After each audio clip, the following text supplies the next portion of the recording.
They almost initially, he just kept moving those feet to push the pile just ever so slightly across the line of the game.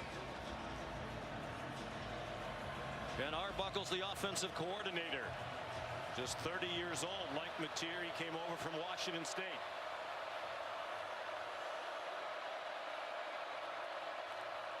Satania, the motion man. Robinson dances close to the 50-yard line. He's off back-to-back 100-yard games against Tennessee.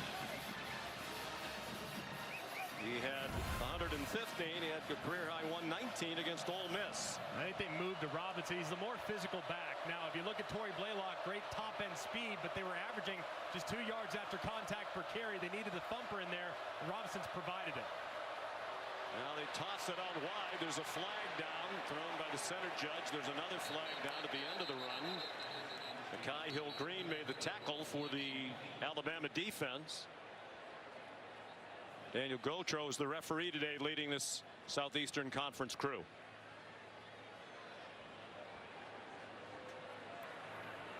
Personal foul, blindside block, offense number 18. 15-yard penalty from the previous spot, remains second down. Caden Helms, one of their tight ends. Brent Venables doesn't like it. And you'll see Renaud right here is working upfield. It's the pin and pull technique. The tight end comes down and gets a big old hit on Renaud, and that's what results in the flag. Matt Austin again nodding his head from his palatial home in Kentucky in agreement with the call. So the ball back at the 34-yard line. Mateer out of the shotgun. They spread the field with 5 receivers, 3 to his right. Just a 3-man rush for Alabama. Mateer's going to keep it. And he's down with a minimal gain. Picked up a yard. It was Mekhi Hill-Green again, who's really come on in the last few weeks as a playmaker for Alabama. And Kane Womack said a big key in this game for his defense is to plaster in coverage. John Mateer is one of the best in the country when it comes to creating big plays off scramble drill. That time he scrambles. Alabama was disciplined in coverage, and they rallied to the football.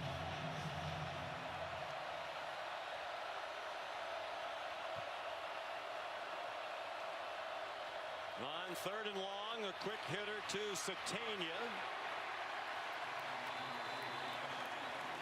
Down at the 41, a 6-yard gain. Oklahoma will punt. Ray Hubbard and Keon Sabb, a couple of members of the secondary, combining on the stop. Kane Womack motivated his defense in part by saying it's the Oklahoma defense that's getting all the attention leading up to this, but he reminded his bunch that in conference play, Alabama is #1 in the SEC in scoring defense. They've given up only 18 points per game in league play. Also been outstanding when it comes to takeaways and making big plays throughout the game. Grayson Miller, the punter. Fair catch made by Cole Adams just beyond the 20-yard line. 38-yard punt. SEC on ABC College Football is presented by Burger King. You rule. And in part by Peloton.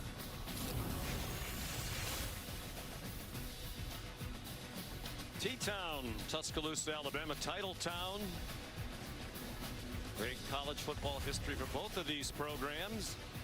Offense not so good so far for Alabama. A couple of 3-and-outs to start the game.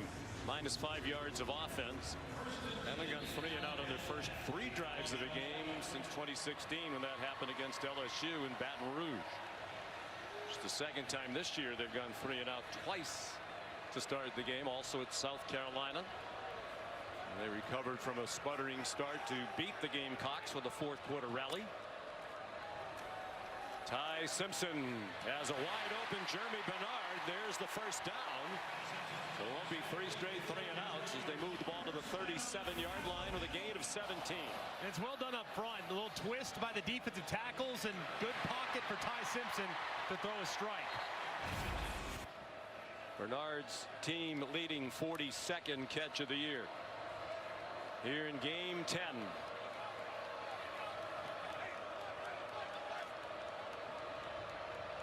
Daniel Hill, the running back now. He goes out in the pass pattern and has a catch. Tough to tackle at 244 pounds. They finally got him down at the 45-yard line.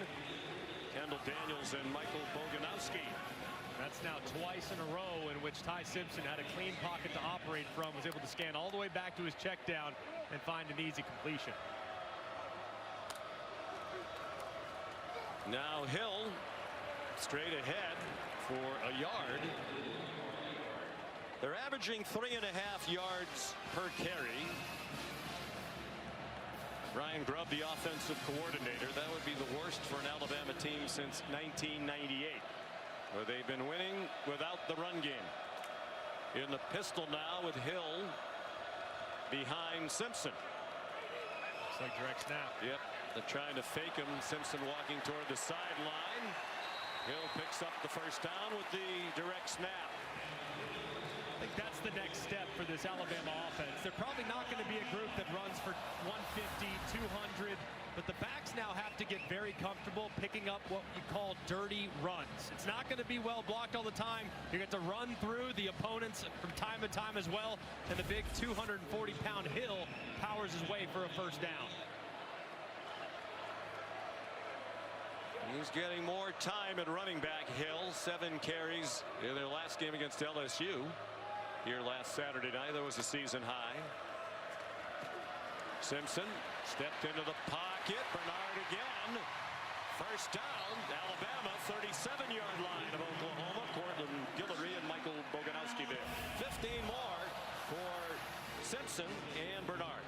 And a big part of this offense today will be pure progressions from Ty Simpson. You see his eyes scanning from one side of the field to the other, working against this zone defense. Ryan Grubb told him, don't hang on to the ball too long. And Ty Simpson says he's aware that when you play Oklahoma, you can overthink it, anticipating all the looks that you're going to get. Daniel Hill, good footwork there. They've been waiting for some backs to make somebody miss. He did on his way to a 7-yard pickup. That was well blocked up front by Alabama. They pulled a couple of their offensive linemen and kicked out the end of the line of scrimmage, and Hill rolled right inside for a positive first down run.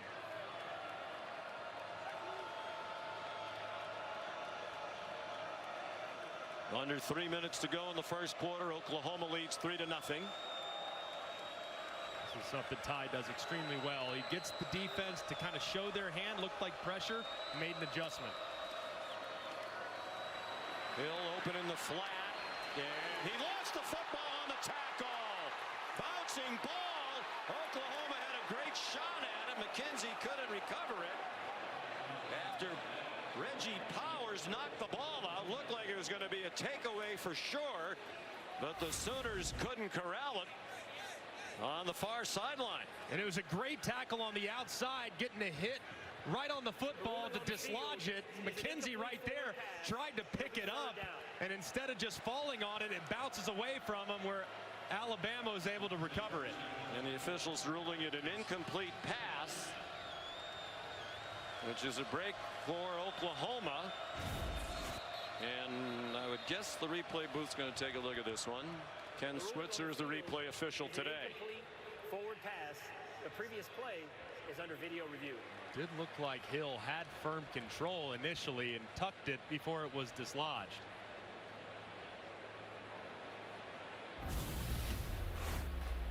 And here he is. Grabs it there, pulls it in. Does he have it long enough before that ball comes? While we were away, this play was ruled a catch and a fumble, and then a recovery by Alabama inbounds by Lottie Brooks, which is a key part of it. Matt Austin, what do you think? Yeah, Sean, this play could have gone either way. I do think the receiver got both hands on it, got firm control, turned his body upfield. Defender made a great play by making the tackle. Ball went forward. Alabama fumbled and recovered inbounds. So yeah, that was close right. too. Because if it were, there's an interception on the first play thereafter. Eli Bowen down the sideline. Simpson back there, can't tackle him. Touchdown, Eli Bowen. 87 yards.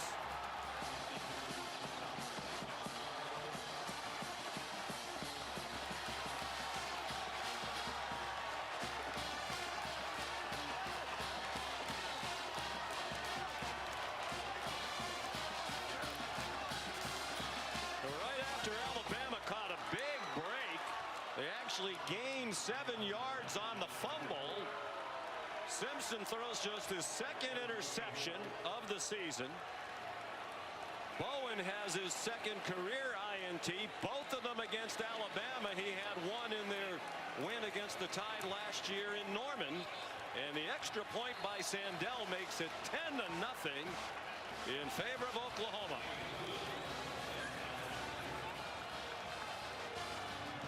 And the mistake happens up front, the right side of the offensive line. You're going to see them block out.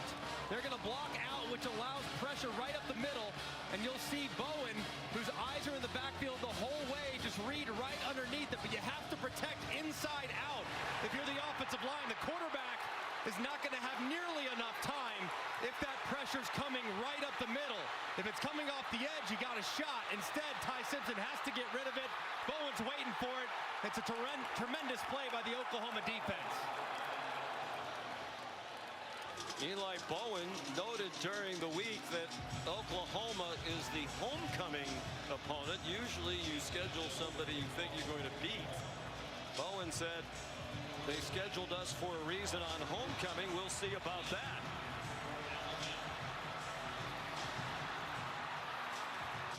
All of a sudden the takeaways coming for the Sooners defense. They had 3 in their last game 2 weeks ago against Tennessee. And they returned those 3 for a total of 145 yards and the touchdown by our Mason Thomas on the fumble return. Now a defensive score again. Here's Lottie Brooks bringing back the Sandell kickoff.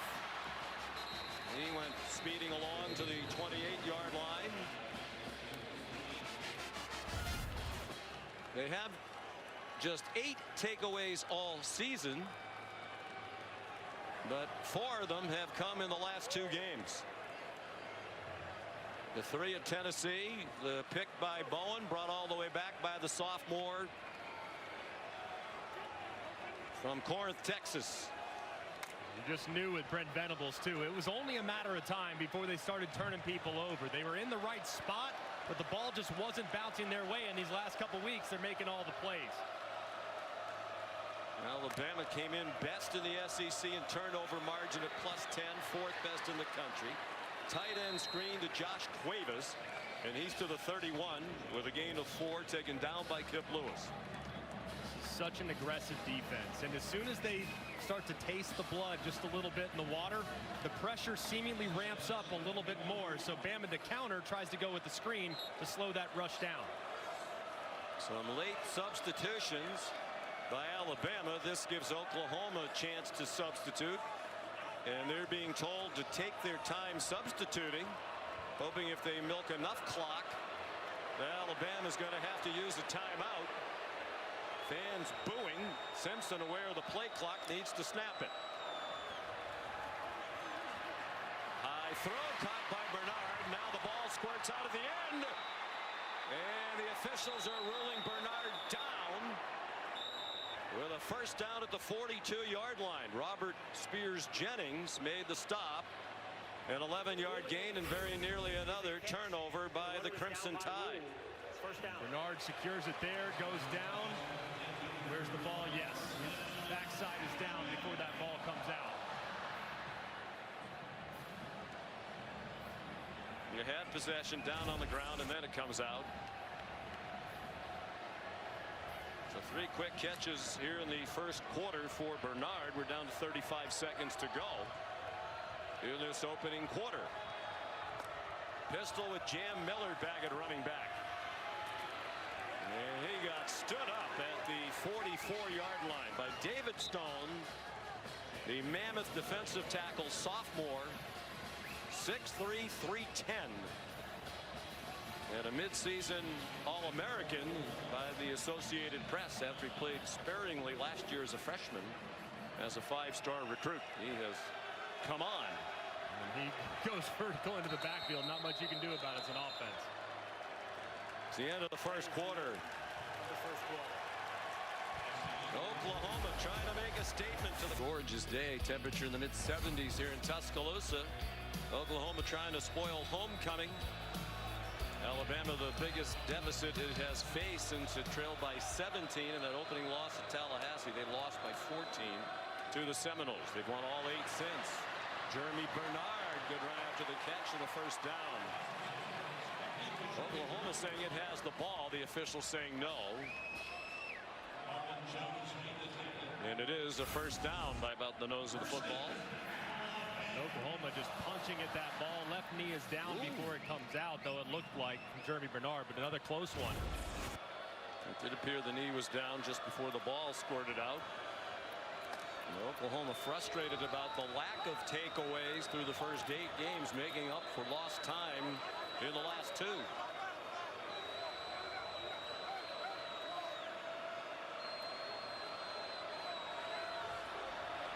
Play clock down to 1.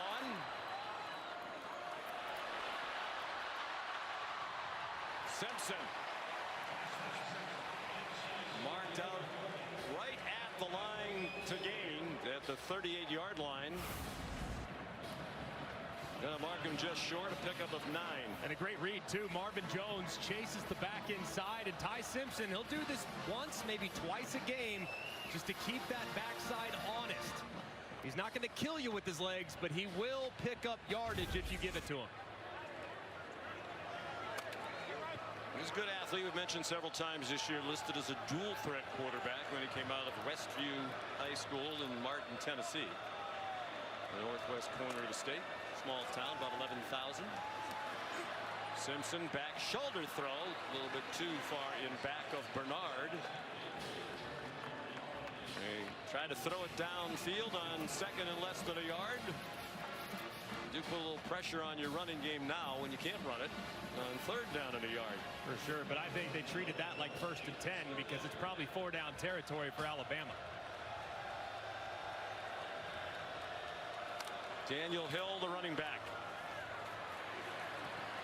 And a first down. Toby McKenzie got penetration but missed Hill. It's a 3-yard gain. McKenzie back at linebacker if he missed the game against Tennessee with a groin injury. His teammate Owen Heineke calls him the field general of that Oklahoma defense. And I think this linebacker contingent is as good as I've seen this year between Kip Lewis, Toby McKenzie, Kendall Daniels at the cheetah spot, and Heineke and Omasigo back there as well. It's an excellent defense. It's thought if they have a weakness, it's in the back end. But they're so good in the front 7, they cover up for a lot of mistakes. Simpson stumbled away from center. Still has an open receiver.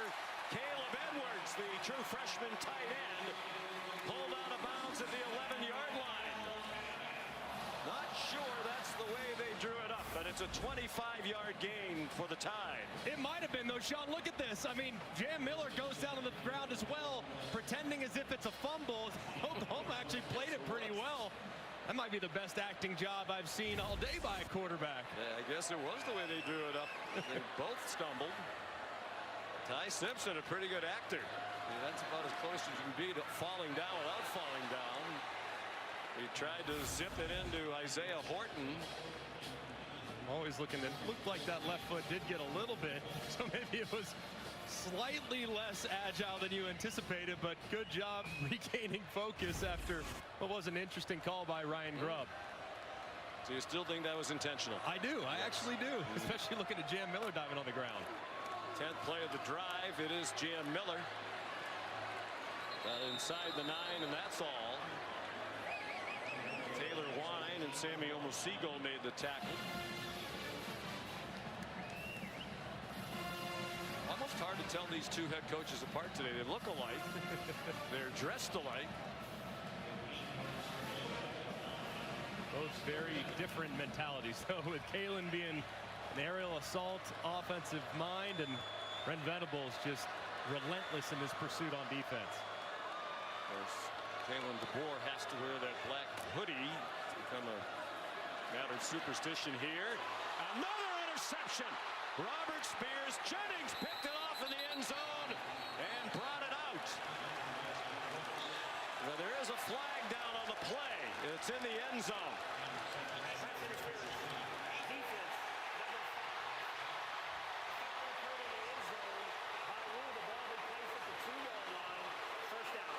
An enormous call against Kendall Daniels, negating the pick by Spears Jennings, who had one in their last game against Tennessee. And what's crazy is it was really unnecessary. You'll see him engaged right here, but it doesn't matter because over the top, Spears Jennings going to intercept this pass anyways. That ball's thrown way inside. It's a bad decision, but either way, big bailout there for the Crimson Tide. Rebels thought they had it, and then the reality sets in. There's a flag in the end zone. They've been a heavily penalized team, 63 penalty yards per game. 108th in the country. Direct snap, Daniel Hill trying to bull his way in. And then they're going to mark him down just shy of the goal line. Feels like rinse and repeat there, right? And you got a 240-pound back.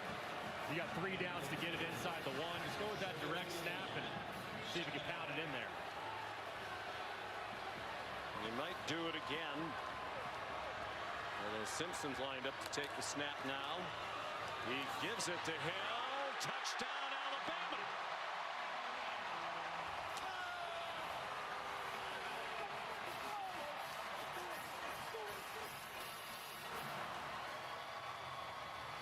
Third rushing touchdown of the season, 4th overall for the sophomore from Meridian, Mississippi.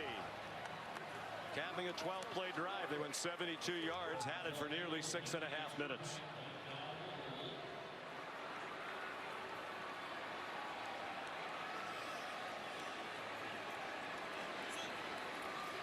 Connor Talty adds the extra point.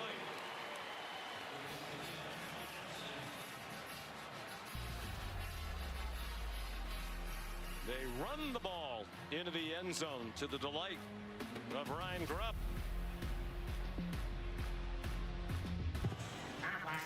Time for today's Aflac trivia question. It's homecoming on the campus of the University of Alabama. We want to know what was the last team to beat Alabama in a homecoming game. Oklahoma trying to do that today. Leading 10-7 as Connor Talty kicks off. Satania, fair catch. The Sooners will begin at the 25. You want to hazard a guess? Absolutely no idea.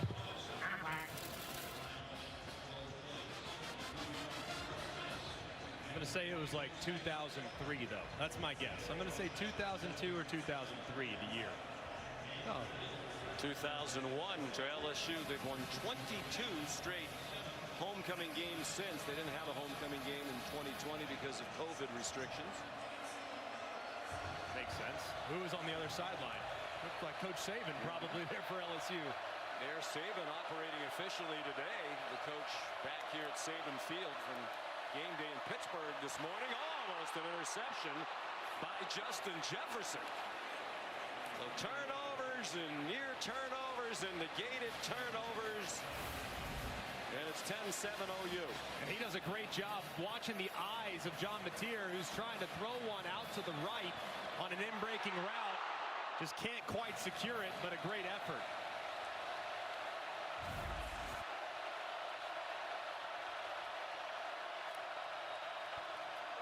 Mateer on 2nd down and 10. Ducks under some hits. Comes up just shy of the 30-yard line.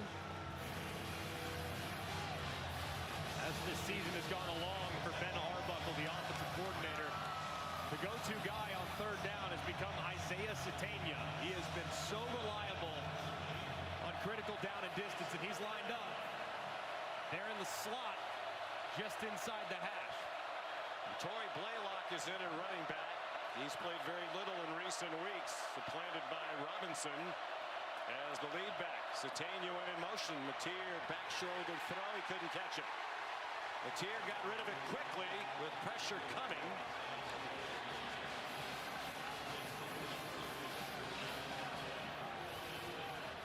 Just the throw that's off the mark from John Matier. Satania's working on a little vapor trail hitch. He thinks he's going to sit it down a little sooner, but Satania does the right job getting a yard past the sticks, and it results in the incompletion. Aaron pass leads to a punt by Grayson Miller. Transfer from Division II Central Oklahoma. Both punters today are D2 transfers. That's a good one, driving Ryan Williams back to the 17-yard line. Adams trying to block for him. Now the ball's out at the end of the return at the 30.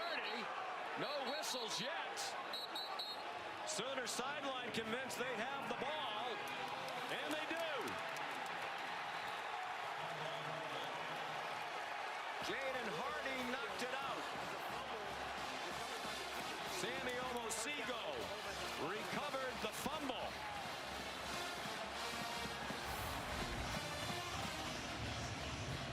You'll see Hardy, number 1, coming from the backside right there and hitting it with that right hand. The ball goes flying out to the right. There were several people converging on it. Wow. Just a great work. Unbelievable play there by Hardy. Frustrated by the lack of takeaways for much of this year. Now they're coming one after another. From the Bama 31. The pistol for Matier and Xavier Robinson. It's flipped back to Matier on target. Jaron Kanik, the tight end, with a 12-yard gain. So both offensive coordinators a little bit tricky. That was well done there by Matier, too, because that play took forever to develop. He took a big shot at the end of it. Ben Arbuckle was brought to Norman, Oklahoma for his creativity and the way he really empowers quarterbacks and wide receivers. 12-yard gain. Matier through a hole inside the 5. Touchdown!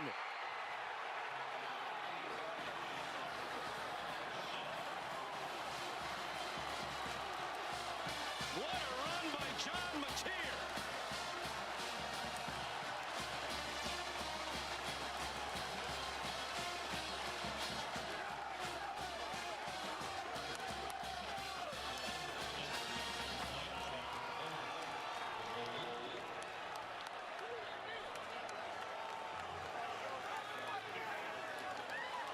Tate Sandell for the extra point. Alabama's so good all year at not turning the ball over. Hurting themselves today, and Matier takes advantage. And Oklahoma gashed Alabama with quarterback run last year. 131 yards on 25 carries. They're back at it again in 25 as Matier catches it in for a 10-point lead. Matier gives a 10-point lead because of beautifully blocked quarterback counter by Oklahoma's offensive line. Really well done by the left guard, Pierre Louis, kicking it out. Jared Kanik, he gets a wrap on the linebacker. And then Matier cuts it back right off Justin Jefferson for a big play where he's one-on-one with the safety and pays it off. Great feed by Matier as well. He jumped over Nikai Hill-Green, who had a chance to make that tackle near the line of scrimmage and did not. Lottie Brooks to the 21-yard line. Tackled by Jaden Hardy, who made a big play on the punt return a moment ago. Here's a look at our high-speed highlights brought to you by T-Mobile 5G home internet. Ty Simpson with his team down 3-0. Through a pick 6. Eli Bowen, his second interception as many seasons against Alabama. Both of his career interceptions against the Crimson Tide. And then another takeaway. Hardy the punch out. 2 turnovers by Alabama turned into 14 points for Oklahoma. Simpson man open. Ryan Williams Williams, a leaping catch. And Bowen swings him down at the 40-yard line. 38-yard gain for Alabama. That's a big-time throw for Ty Simpson. That safety over the top is about to take out Ryan Williams. He holds him up just enough as Bowen goes flying by. And a nice bounce back from Alabama's offense. It was Peyton Bowen who went flying by. Brother Eli made the tackle. Daniel Hill shifts to the right hip of Ty Simpson, who's 10 for 15 for 131 in the interception. Jeremy Bernard will be given forward progress to the 35 for a 5-yard gain. The thing about this Alabama team this year and just how different they were from a year ago is that you can punch this group, but however, they are now capable of punching back. A very resilient group, and every single coach on the team always stresses just how tough they've been mentally throughout the year. Not the case last year for most of the season.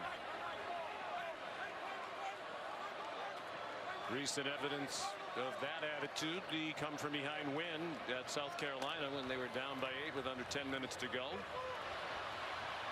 Brooks, he's become more of a factor in the passing game in recent weeks. He got a first down to the 29 with a 7-yard gain. He had 4 catches against LSU to lead the tie. He's such an explosive weapon, and they're very excited about his future. If not for Ryan Williams, he'd be the most explosive weapon on offense. Timeout. Oklahoma. It is their first. Sooners leading by 10. 7 minutes to go in the half. You're watching Peloton Statement Saturday. And watching the middle game of our triple header on ABC. Tonight more SEC action and a huge game both in the conference and nationally. Number 10 Texas, number 5 Georgia, also available on the all-new ESPN app.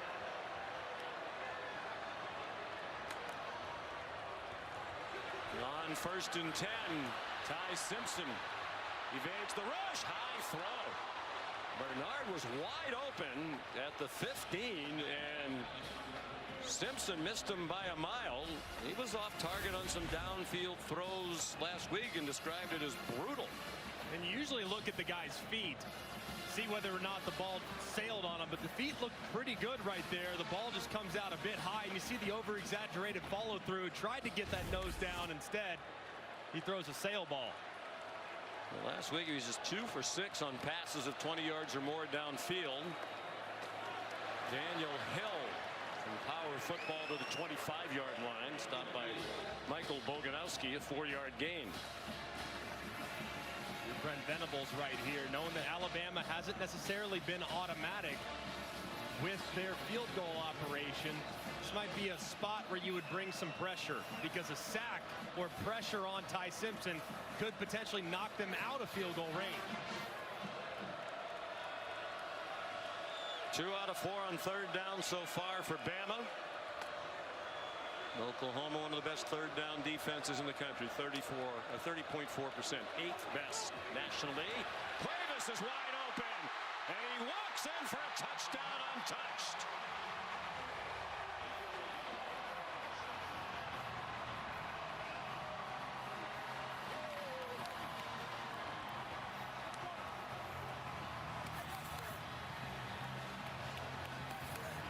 Ty Simpson loves Cuevas. He says he's playing at an All-American level at tight end. That's his 4th touchdown of the year.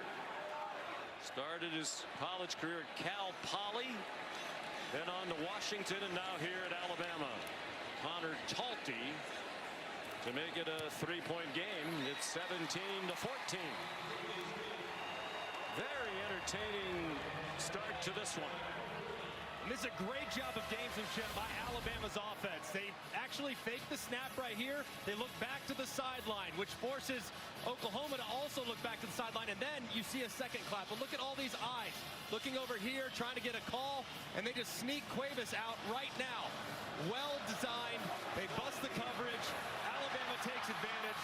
Outstanding execution by the Tide.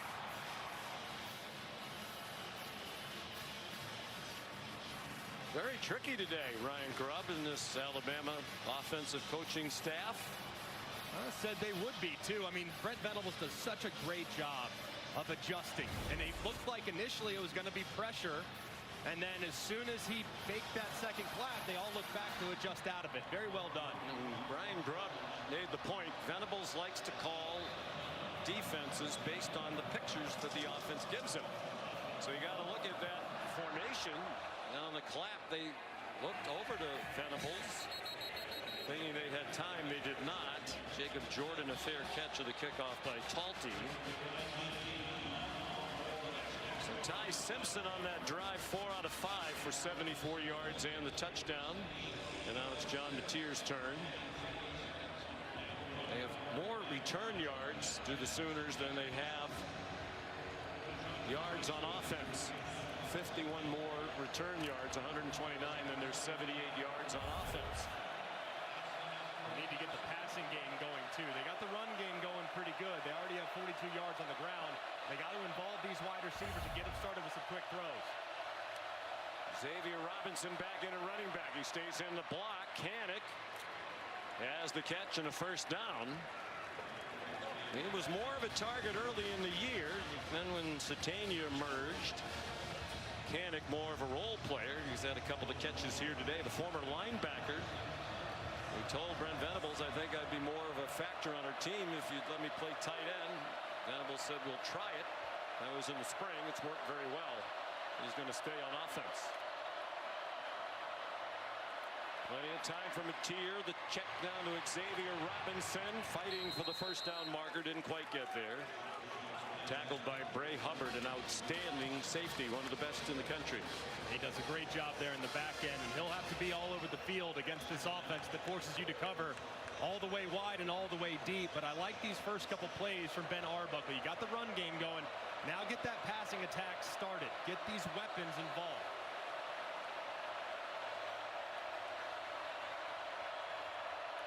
Oklahoma off a bye week. Robinson bangs off a couple of hits and has a first down across midfield. Ben Arbuckle took advantage of that bye week to celebrate his wife Lauren's birthday by throwing hibachi night, which I guess has become a thing. I thought he said bocce night when we talked to him. He seemed a little young to be a bocce player. Bocce balls around the yard there in Norman. Hang on, bocce knows no age difference. No. My kids love it. It's the best. Yes. Arbuckle told us he was a golfer, tennis player, but he's a big pickleball player. Robinson tackled around the legs by Domani Jackson, who lost his starting corner position. They had a nice night at the Arbuckle house. I know based on where he started and coming up, I mean, the guy to think that he's just been coaching starting in 2018, it's pretty remarkable to see where he's at and the success he's had.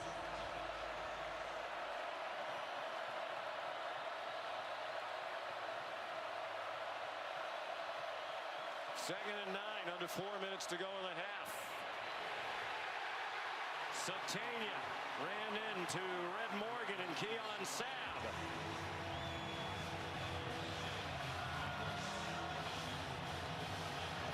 Oklahoma trying to go fast to keep Alabama from substituting their pass rush package. And they forced with that pace.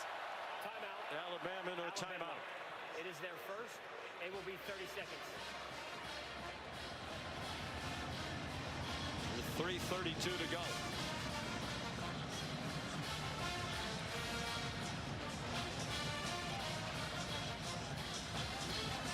Sean McDonough, Greg McElroy, big game for each team.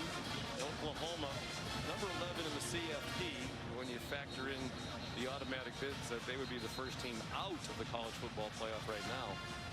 Big chance to enhance their resume with this opportunity today and the remaining schedule. I think they're a really good football team, particularly when Mateer's healthy. Yeah, and I think if you look at some of the performances where he wasn't at his best, you saw the offense really suffer. But this is why this guy was one of the top recruits in the portal this past year, is his legs and his willingness to test defenders downfield.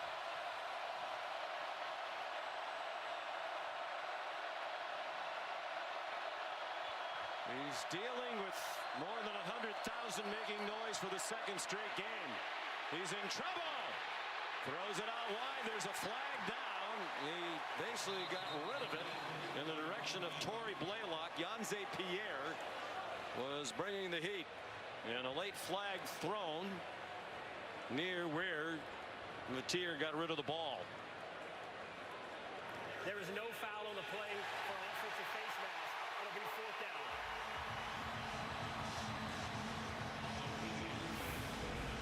Looked like as Janze Pierre was going after Matier, he does touch the face mask, but did he grab it? Didn't look like he did. So that was good communication there by the officials to pick up the flag and not make the call. Let's bring in Matt Austin. Matt, you fine with the way that call was adjudicated? Yeah, I agree with Greg, although I thought the referee said no call for offensive face masking, but that would have been on the defense. But yes, I do agree that should not have been a foul against the quarterback. Here's Grayson Miller to punt again. End over end. Cole Adams, no fair catch. Taken out of bounds by Sammy Omosigho. Here's Kevin Nagandi. Sean, Capital One halftime report just minutes away. Booger McFarland, Kevin Nagandi here. How Texas A&M pulled off the biggest upset in school history. We've got highlights plus reaction. How about a developing story here? Because we've got a linebacker playing the Wildcat, and that is Jacob Rodriguez, Boog. Some people say he should be up for the Heisman. I don't know about that, but Kev, I would have dreamed to play the Wildcat. First career offensive touchdown, Texas Tech rolling. Back to you. That's a couple of weeks he's given the Heisman pose. Alabama started the day tied with Texas A&M atop the SEC standings, both undefeated in conference play. Jan Miller chopped down in the open field by Reggie Powell. Texas A&M was down 30-3 at halftime at home today to South Carolina as a 19.5-point favorite over the Gamecocks. Rallied to win 31-30. So they're 7-0 in conference play. Alabama trying to join them there, trying to mount their own comeback. They trailed by 10 here today.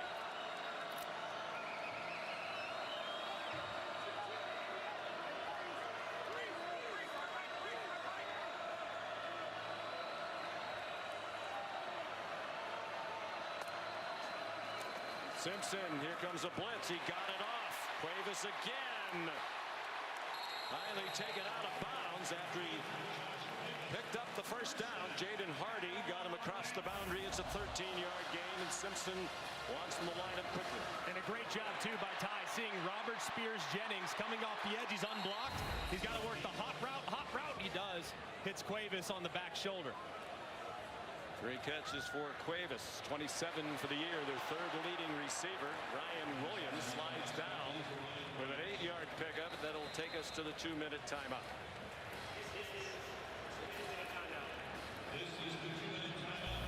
Oklahoma leads 17-14. You're watching the SEC on ABC, presented by Burger King.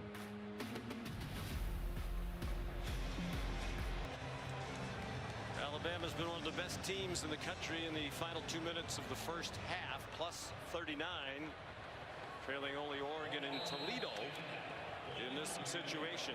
They're trailing Oklahoma 17-14 at the 2-minute timeout. And they have the ball at their own 35 for Kalen DeBoer, 2nd down and 2.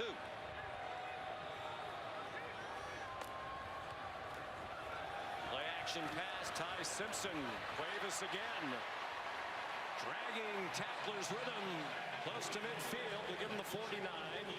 14 more, Simpson to Cuevas. 2-minute operation is so clean. The offensive line does a great job of protecting, and Ty very decisive against zone defense. 4 catches for Cuevas for the 2nd game in a row. Simpson for Hill. Caught it at the Oklahoma 49 for a 2-yard gain. Owen Heineke there. Announcer Jenks right there, too. Set a clean pocket, and sure enough, a defensive end loops right around and forces the early throw.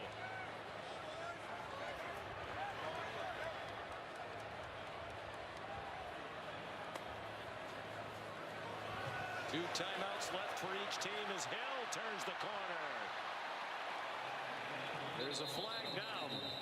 He got a first down at the play stands to the 37-yard line. Holding offense number 5. 10-yard penalty from the previous spot. Remains second down. Jeremy Bernard wiped out a 12-yard gain. He's trying to secure the edge on the perimeter run, and as you see, he's going to be engaged. And watch as he gets Kip Lewis initially. It's right here where he grabs the jersey and slows down Lewis. You really see it from the other side. The first Alabama penalty. Hill will run after the catch to the 43-yard line, taken down by Eli Bowen. 16-yard gain. John Mateer and the Sooner offense will get the ball to start the second half. Simpson and Bama trying to tie it or take the lead. They're close to field goal range. Here's a blitz up the middle. Simpson trying to run away. Got it to Cuevas for a first down to the 39. Kip Lewis brought the blitz. The career long for Connor Talty is 48 yards. This would be about 57 from where they are right now.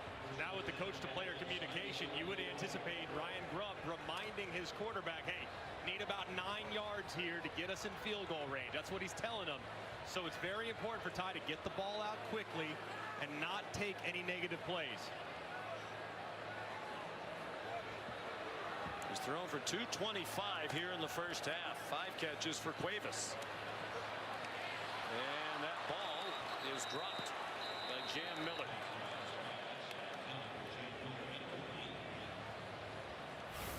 Like Jam Miller just tried to start running. It was pretty well thrown ball to the upfield shoulder, and Jam just turns his head right before the ball arrives.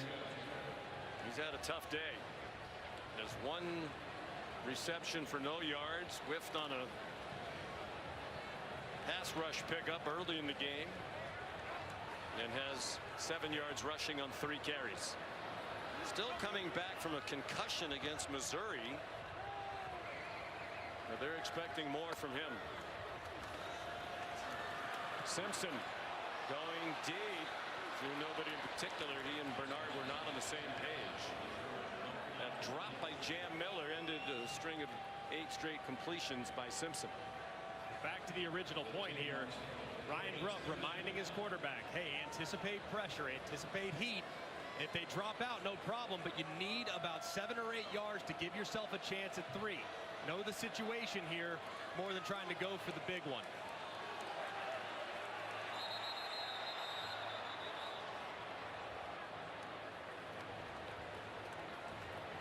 Timeout.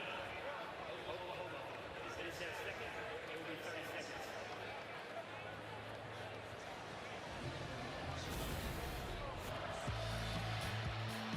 Here's a look at our scoring summary. It was 3-0 Oklahoma after a Sandell field goal set up by a punt return by Satania. Then Eli Bowen, an 87-yard interception return. Daniel Hill, a 1-yard run, made it 10-7. Mateer after another takeaway by the special teams of Oklahoma, 20-yard run. And then the most recent score, Simpson to Cuevas for 25 yards. It's a 3-point game. Alabama trying to get closer with 19 seconds to go in the half.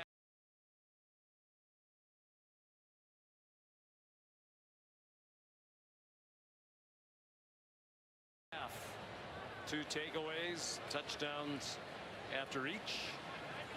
Mateer 30 yards rushing in that touchdown after he rushed for a career high 80 on 16 carries in their last game at Tennessee. He told us they don't really go into a game with a number of rushes for the quarterback in mind. They just see how the game goes. The situations dictate. 3rd down and 10, probably not in field goal range for Talty. Simpson has Bernard open. Is he in bounds? Officials conferring. And the line judge is saying he was bobbling it and rules it incomplete. Is an incomplete pass. After talking to the field judge. It looks like the ball comes out as he's getting ready to go to the ground. Had it secured there, but since he was going to the ground initially, you have to survive the contact on the ground. He has it there, but does he finish the actual catch itself? I think he did. You know, it's interesting because it was the line judge, Chuck Rice, who was gesturing that he was bobbling it, but you would think the back of Bernard would have blocked the line judge's view of that. Let's bring in Matt Austin. Yeah, I think that's a good incomplete pass call. You can see the ball bounce away, and you're exactly right. He was going to the ground. He needed to survive it. He didn't. Ball bounced away. It's incomplete. Really well thrown ball by Ty Simpson, and one that you would think that All-American candidate at wide receiver would be able to reel in. That's a tough drop there from Jeremy Bernard. So, Matt, for those who want to understand the rule, you know, if that's a catch in the field of play, he's down by contact, right? Because he's hit the ground and then the ball comes out. But if it's out of bounds, if it's along the sideline, you have to survive. No, either way, you'd have to survive the ground. So if you get firm control of the ball, but you're going to the ground, you have to survive the ground. If it comes out, hits the ground, it's an incomplete pass. Doesn't matter if it's inbounds or out of bounds. Because he hadn't established possession yet. Correct. And the call's going to stand because they are at a field goal range. They're going to go for this 4th and 10 with 14 seconds to go. Cuevas, who's been the man of the half when in motion, he stays in to pick up a rusher. Simpson throws. Horton in field goal range with time. Taken down by Peyton Bowen. They'll use the timeout after a 15-yard gain. Timeout, Alabama. It is their third. It will be 30 seconds. This is just a thing of beauty from Alabama. You get a 7-man protection anticipating full pressure, which allows you plenty of room to work very soft coverage, and they are able to complete the pass over the middle. That was great job by Ryan Grubb, anticipating the heat coming from Brent Venables, giving that max protection, giving Ty Simpson plenty of time, and finding a big play.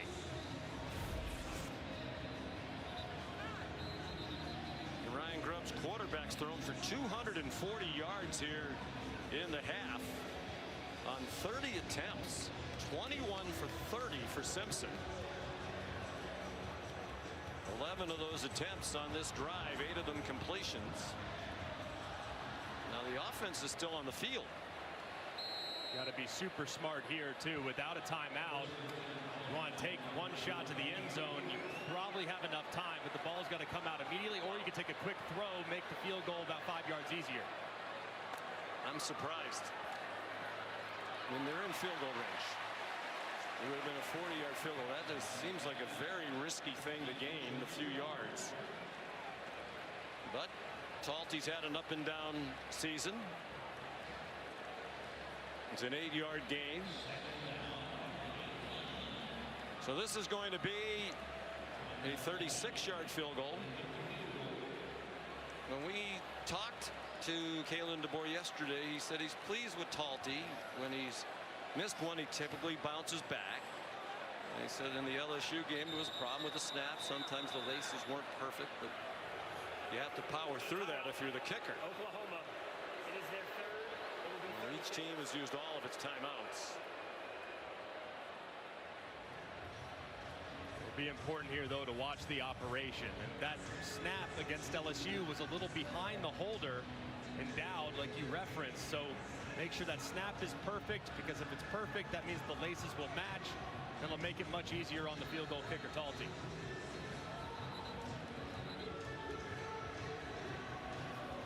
Our crew during that LSU game last week got a great shot of Talty after he made a field goal late in the game, visibly annoyed, I think because the laces weren't where they should have been. Laces out, Dan, right? Ace Ventura. You ever see that movie? Yes. Oh, high snap, and it's hooked wide left. And that wasn't close. And you can see Talty really upset now with the snapper, David Bird. He's letting him have it. The snap is definitely high. It just throws off the operation. Kicking is all about rhythm. And you can see the high snap, it's corralled by Dowd, but it just hesitates Talty just enough to throw off his confidence when making the strike. You got to push through it if you're the kicker, but either way, the snap certainly impacted Talty's approach. It looked like Taylor Wine might have gotten a piece of that. Here's Molly. Coach, thank you for your time. I know you were really frustrated at the end of the half. Why? We're just a little leaky in our coverage there. You know, we got to tighten things up. We had an adjustment issue on 2 plays prior to that, so we got to clean that up. I thought that, again, fortunately, they missed the field goal there. It has been a little inconsistent, from the 30-yard line out. All right, thank you, Coach. All right, appreciate it. Oklahoma number 4, Alabama. The Sooners have not trailed in this one. They have a 3-point lead at the half, and they'll get the ball to begin the second half. Their offense wasn't on the field for very long. John Mateer scored a touchdown, set up by one of the 2 takeaways by Brent Venables' team. One of them by the defense. Eli Bowen, a pick 6. The other one on special teams. Ty Simpson threw for 246 in the half, most in any half for an Alabama quarterback since Bryce Young went for 264 in the first half of the Iron Bowl against Auburn in 2022. Connor Talty kicks off after he missed the field goal. It was deflected by Taylor Wine at the end of the half. Would have tied it. A number of Alabama miscues in that half. Yeah, it started with a turnover early, forced by the pressure of Oklahoma. Bowen grabs it, takes it all the way back for a pick 6. It's a rare mistake by Ty Simpson. And then Ryan Williams gets the ball punched out on a punt return. That would set up another score. And then a high snap leads to a pulled kick that would have tied the game right before the half. So a number of mistakes from the Tide have them in a hole.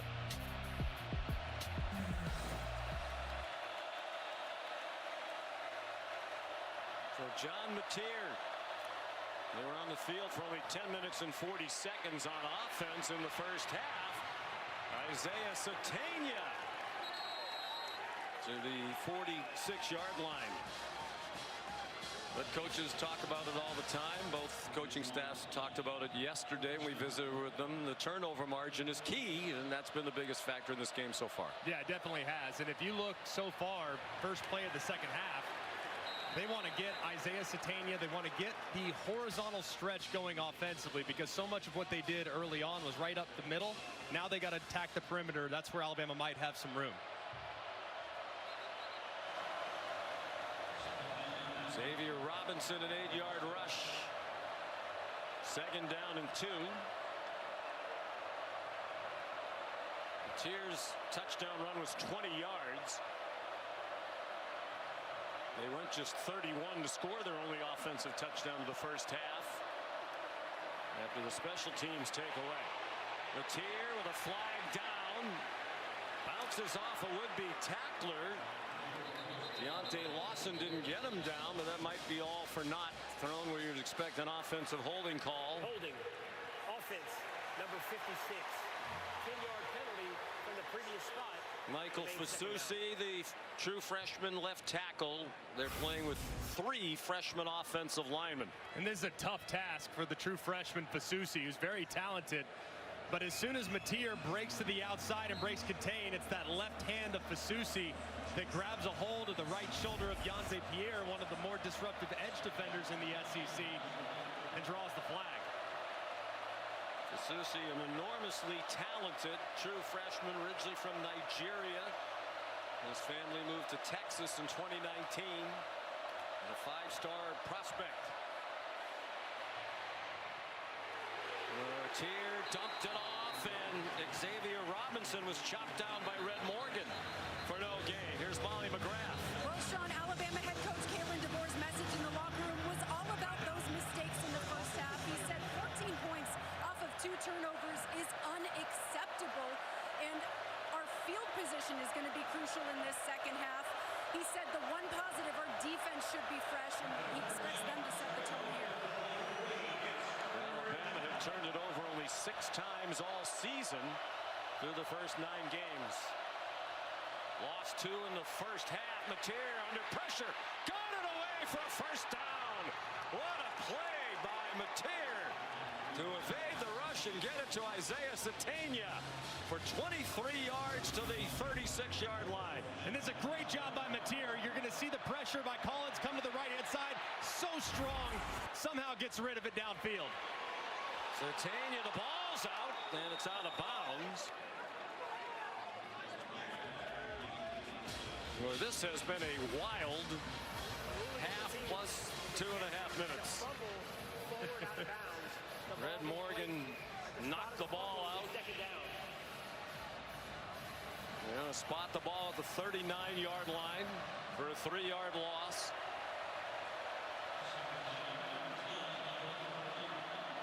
This is just about field goal range for Tate Sandell. Mateer has Blaylock in the flat, getting pursued by Keon Sabb. He didn't get rid of the ball, and Sabb yanked him down.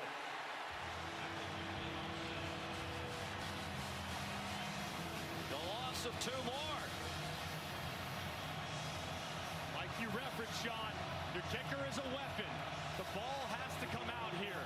Any negative play wipes out the possibility of a field goal try. You got to get points on the first half of the second half. First drive of the second half. The ball's got to come out against pressure.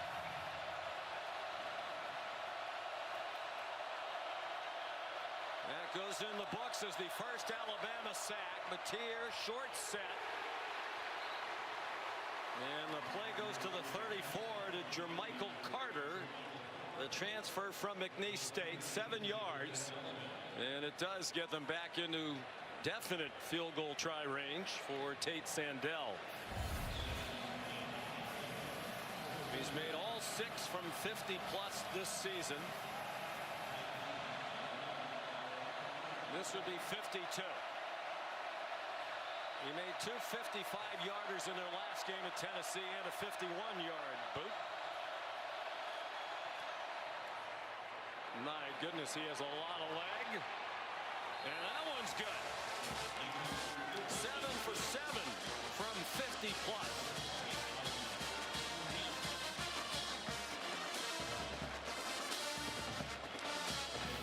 Statement Saturday.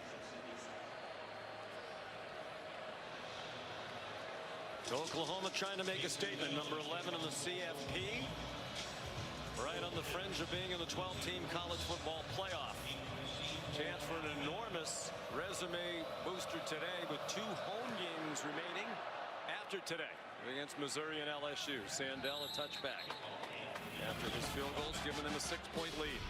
Ty Simpson had 246 yards in the first half through the air, and he's been great with his eyes. This defense requires you to be very quick with where you're getting to your reads. You got to get off 1 quickly, get to 2, get to 3. He's done that beautifully, and then taking advantage of a busted coverage as well. Hits Cuevas. When they make mistakes, you have to capitalize. They did a pretty good job of that. After the interception, I thought he really settled in and made some good decisions there in the beginning of the first half. 22 out of 31, 246. He's thrown for at least 200 in all 10 games this season. Throwing for Bernard, who when lunging for it couldn't make a hands catch with Eli Bowen running in coverage.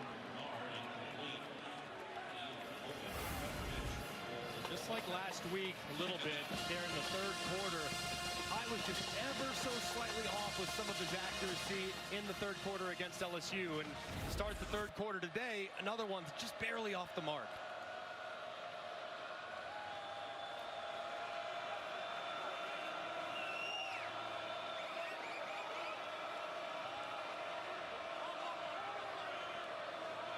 Daniel Hill, the running back. They give it to him. He bounces outside. Daniel Hill across midfield.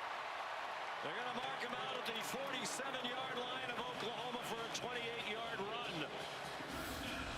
This is a great job taking advantage of numbers. You have just 3 guys on the right side of the center. That means you can hand it and have plenty of room. attacking space. And this right side of the offensive line with Michael Carroll starting at right tackle and Wilcom Formby, normally the right tackle, sliding into guard. They've done a pretty good job securing the front in the run game. That's the longest run of Hill's career.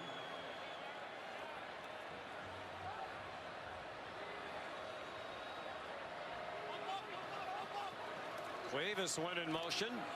Hill trying to run off of his block. And Owen Heineke's there with plenty of help. Reggie Powers has had an active day up from the secondary. This is an elite defensive line for the Sooners. They're so disruptive. They penetrate. They can move. They're athletic. I think so far the Alabama front, after a tough start on their first couple drives, they've settled in pretty well against a really good group.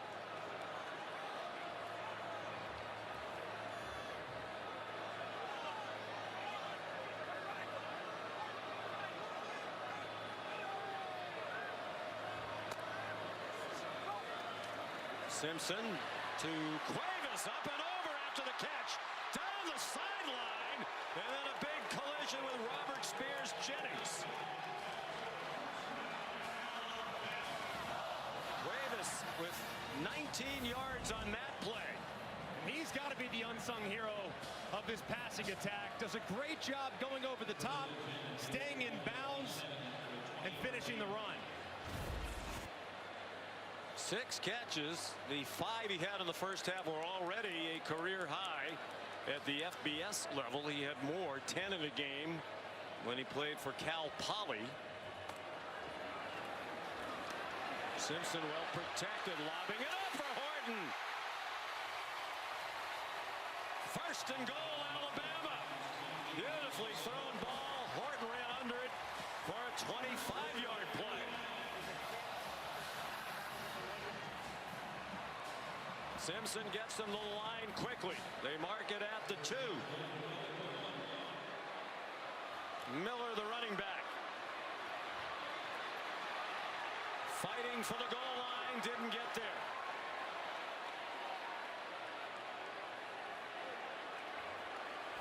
Grayson halted the forward advance. Where is he in the wash? As you can see him right there. It does look like it's a good call. That body was down before the ball crossed the plane. Halton, one of those big bodies, a defensive tackle in the middle of that Oklahoma defense. They have Hill back in. He's going to take a direct snap. Ty Simpson wide to the left. Touchdown.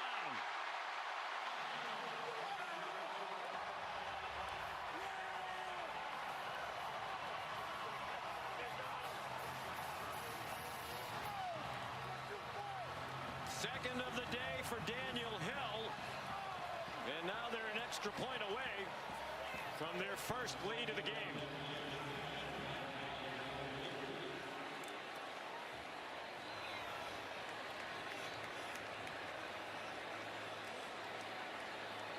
It'll be a thorough examination of snaps and holds, and the operation perfect as Connor Talty made it.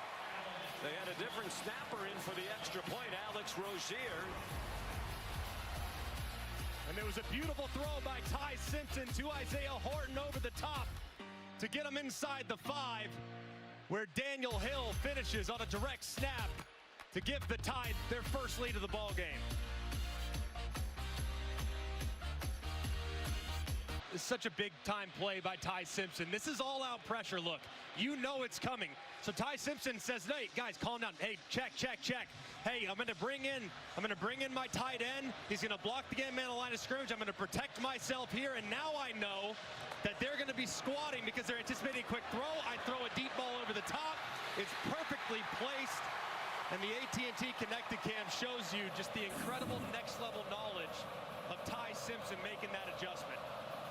Alabama leads for the first time today. Midway through the third quarter, Jacob Jordan, a fair catch of the Connor Talty kickoff. And it goes back to what you said earlier, Greg, what Kalen DeBoer talked about yesterday. Last year, didn't have a lot of faith in their ability to rally when things weren't going well. This year, they expect to respond, and they have again today. This was going to be a game of adjustments too. Oklahoma coming off the bye week, you knew they were going to have a couple wrinkles. It's a really well-coached football team on both sides. They were going to have some change of pace elements to their game plan. I think both sides have adjusted beautifully.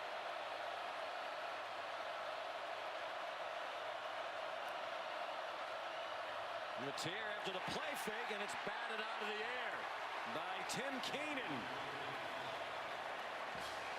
One of their team captains, one of the four.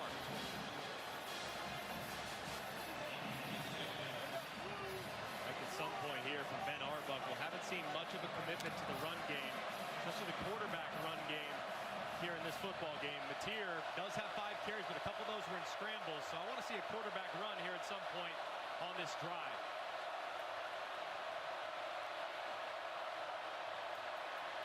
Matier slings it, caught! First down and much more. Jermichael Carter out to the 47-yard line. He had only 1 catch all season before he had 2 against Tennessee, and he's had 2 more today. They go quickly. Matier, nice throw, and another good catch by Carter. Junior from Kentwood, Louisiana, small town of 2,200. Better known for being the hometown of Britney Spears. Made famous by Mike Patrick and Todd Blackledge many years ago. ESPN broadcast. In this booth, believe it or not. It was right before the overtime game against Georgia in 2007. What's Britney doing?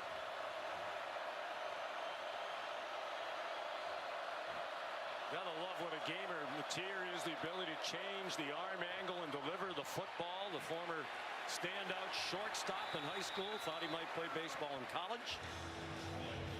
Gave it to Torrey Blaylock for a gain of 1. Here comes a 3rd down and 2 for OU.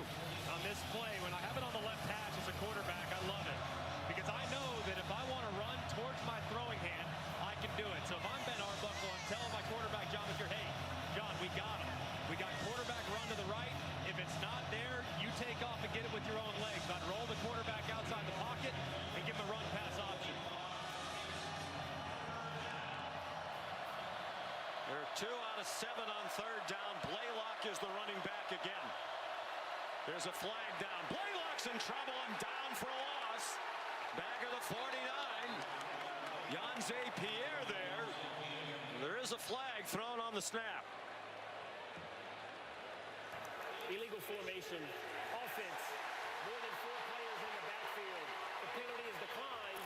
It'll be 4th down.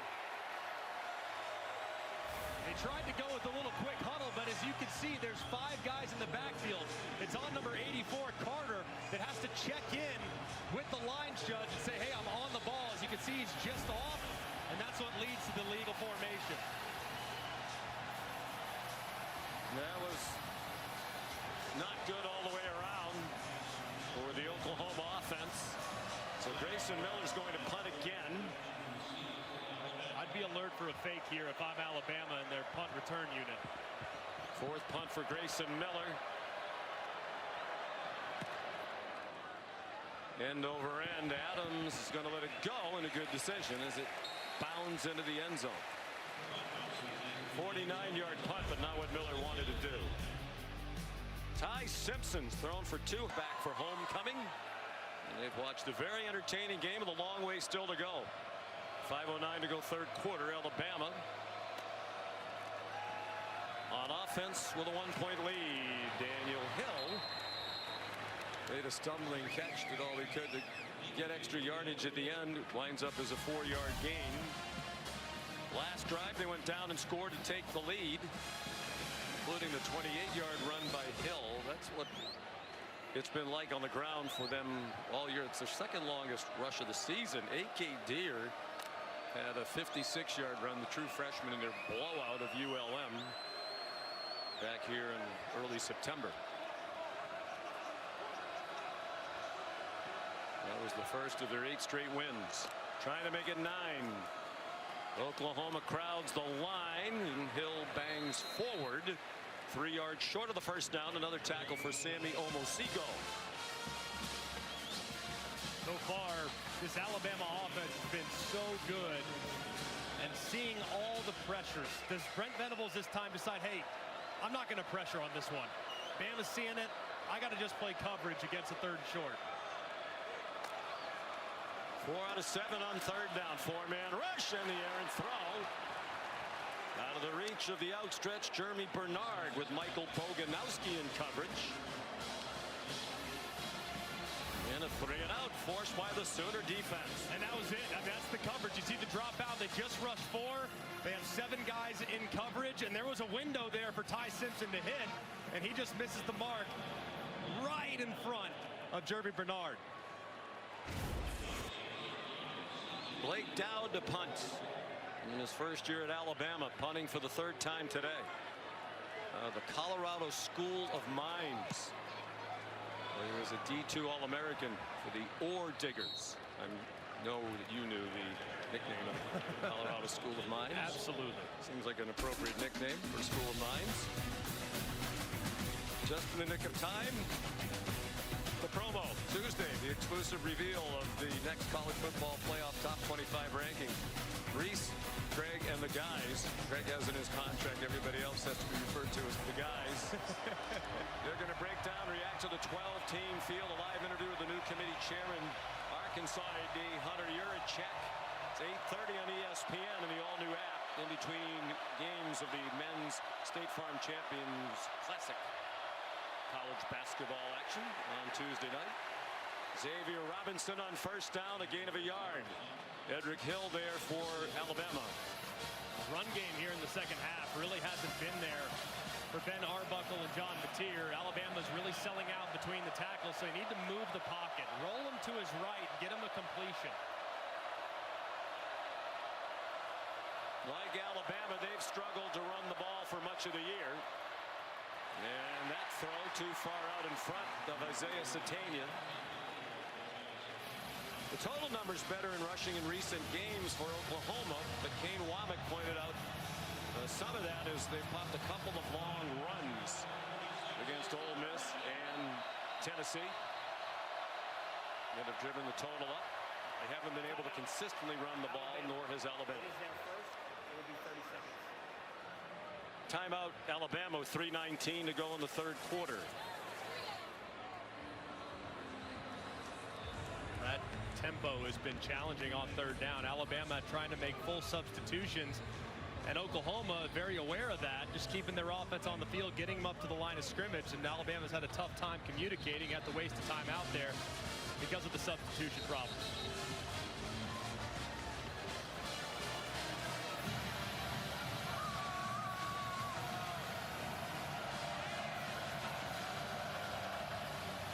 Texas A&M 7-0 after they came from 30-3 down to beat South Carolina today. Alabama trying to join them. Each team has one conference game left after today. Oklahoma has a very slim chance to make the SEC title game. They need to win out and get a lot of help. They're focused on trying to make the college football playoff. Mateer zings one. There's a flag down as the pass is incomplete in the direction of Jermichael Carter. Dejon Lee in coverage.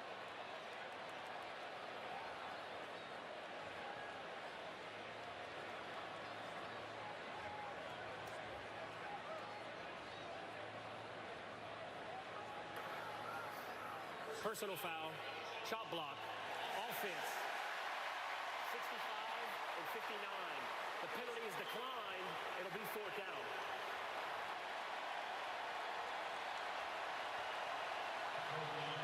So each defense with a quick 3 and out. Bray Hubbard encouraging the crowd. He got some work on his right shoulder on the sideline not long ago, but he has remained in the game for Alabama. Based on the range of motion extension of him trying to get the crowd on their feet, I think the right shoulder's mobility. It seems to be working well. Ryan Williams back for the Grayson Miller punt. Woo. A bomb. Williams from the 7. Williams to the 17-yard line. 57-yard punt, 10-yard return. Taylor Heim, a special team standout for the Sooners, made the tackle. Here are this week's college football playoff rankings, brought to us by Goodyear. That was the bracket that came out on Tuesday night. Musical chairs right now in the G5 as South Florida falls to Navy in pretty shocking fashion. Texas Tech continues to roll. They are very impressive. Ole Miss will be on field tonight against a Florida Gator team that we're not quite sure what to make of them. And Texas and Georgia, man, doesn't get much bigger than that tonight there in Athens. Huge game. Both in the SEC and with CFP implications. Texas probably cannot afford another loss.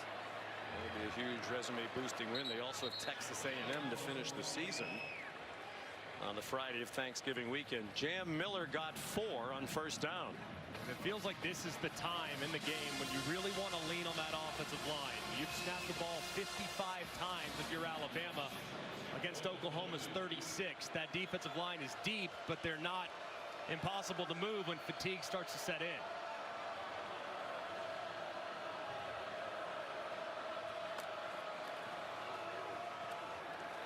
Simpson keeps. Nifty move to get away from Heineke. And Simpson has a first down. 8-yard rush. Nicely done here by Ty Simpson, working against Jones again. Slides inside, but you see the second level move, and Ty's not necessarily known for his wiggle, but that was pretty impressive by the quarterback. 4th year in the program, 1st year starter. So he never thought seriously about leaving, because his dream was to be an SEC quarterback and play in games like this.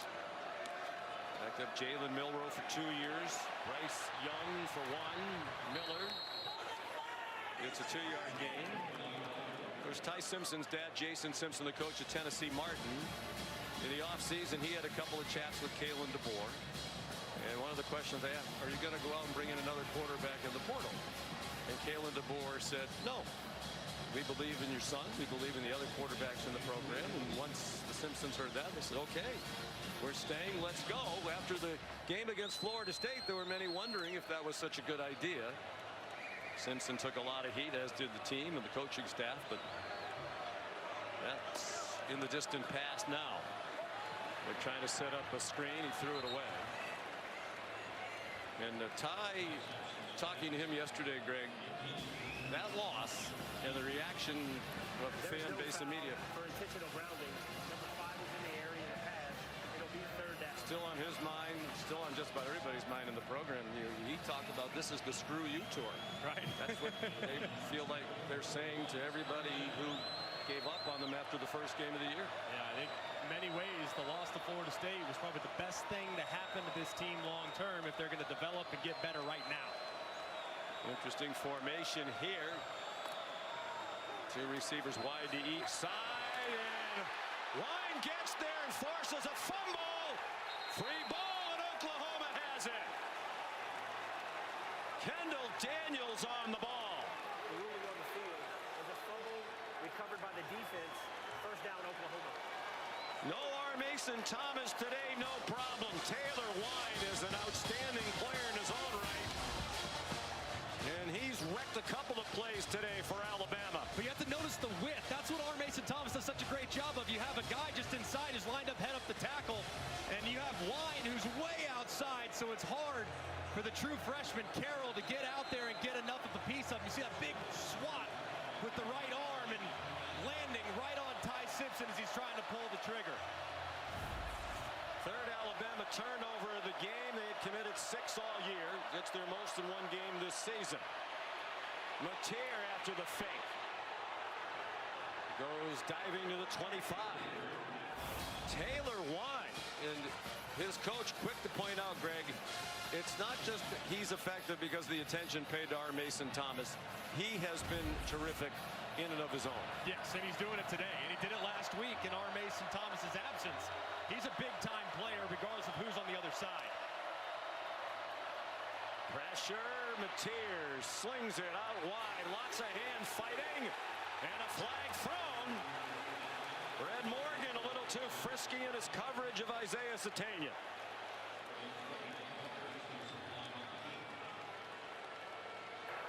Pass interference. Defense, number 16. 15-yard penalty from the previous spot. First down. And watch the right hand of Red Morgan grab the shoulder pad of Satania. It's a good call by the official. Way too much contact on the outside.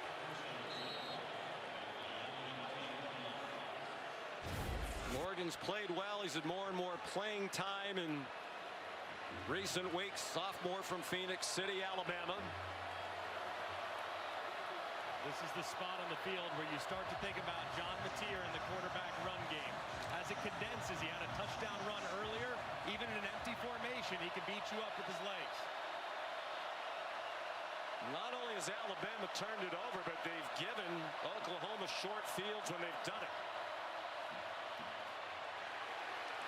Last minute handoff by Mateer to Blaylock for a 1-yard pickup. Gonze Pierre the stop on what will be the final play of the third quarter. It's a dandy.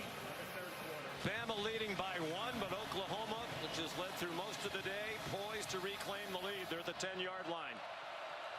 Second down and goal.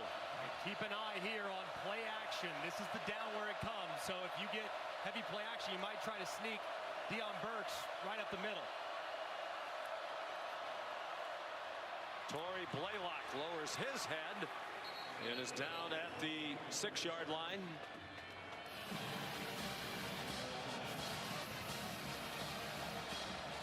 Big play call for Ben Arbuckle. I love with it being on the left hash that you have the option to move your quarterback if you want. Your quarterback's a great runner. If you want to roll him to the right, you can do that. You can get some time out there and allow these receivers to operate scramble drill.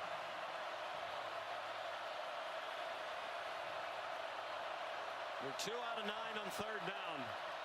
Mateer pulls it down and cannot escape. Got a yard and that's all. They were ready for the quarterback run. Xavier Brown, Keon Sabb up from the secondary.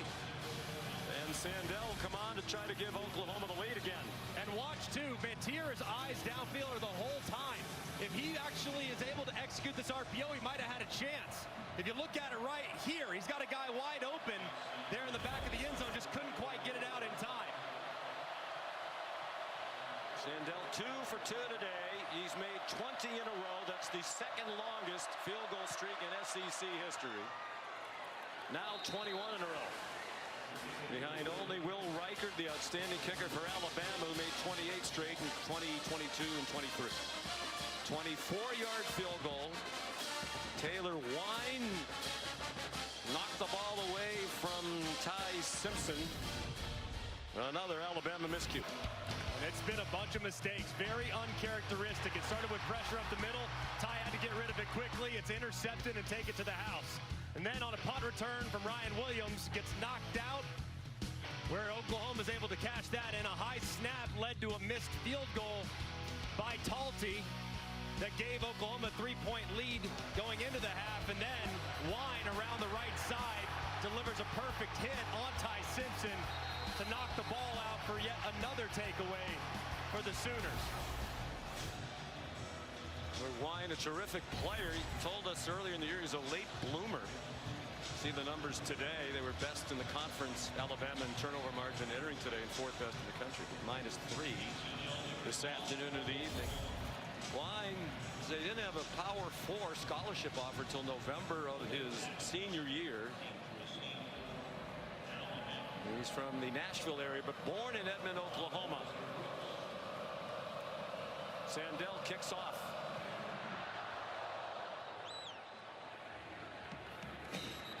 And Alabama will start at the 25-yard line.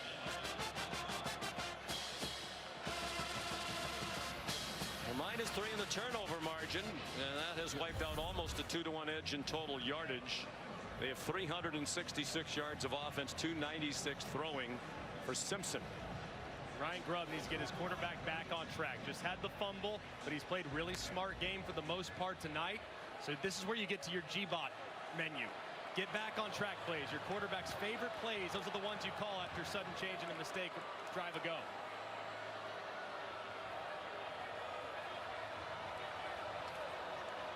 Daniel Hill looks like he has taken over now as their #1 running back. Gets the handoff. His 12th carry of the day ran over Sammy Omosigo. Molly McGrath spoke with Kalen DeBoer at the end of the 3rd quarter, asked about the miscues, and he was annoyed, it seemed, with Ty Simpson. He said at some point you have to throw the ball away. Simpson did not. Wine forced the fumble. Oklahoma now with 17 points off the 3 turnovers.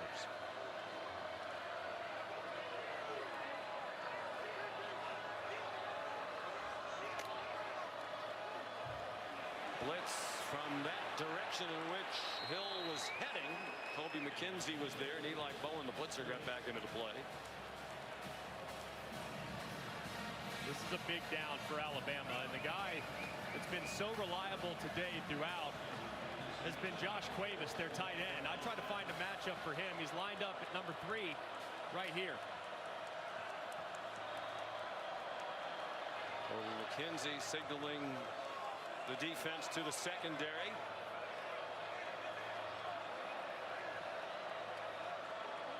Cuevas shifted to the right. Play clock at 3. The late blitz, and they get there again. Simpson swung down. Davon Jordan, a backup defensive back, with the 3rd sack of the day for the Sooners. And right here, Ty's got to get rid of the football. I mean, he's going to have Cuevas on a little stick route. It's going to be a tight window, but he's got to throw it into the pressure. He doesn't quite see it. I think because of that presence and the blitz off the right, it kind of messed with his eyes, and it results in another sack. First of the year for the sophomore from Tulsa, Davon Jordan. It is a deep and talented defense, thriving again today, even without our Mason Thomas, their best defensive player. Dowd's punt goes 47 yards. Hill couldn't hold off Jordan. Simpson down again. Oklahoma by 2. 11:38 to go.